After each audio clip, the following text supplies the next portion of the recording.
Okay, so today we're going to show you how to foam roll your sinuses. So most people think of foam rollers for soft tissue, and we're actually going to be using it on the front of our skull. So if you have a bad sinus headache, we're going to be doing some acupressure points with the foam roller today. So I'm going to show you how to do that.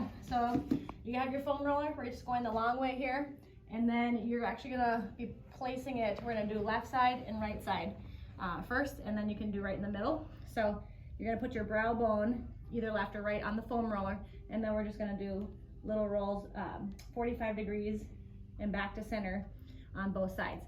You can even hold pressure, that feels good as well. So it's just basically like this, and then just little rolls against those sinuses. So this is the frontal sinuses. And then again, you do the turn your head 45 degrees, and we're gonna do the left eyebrow.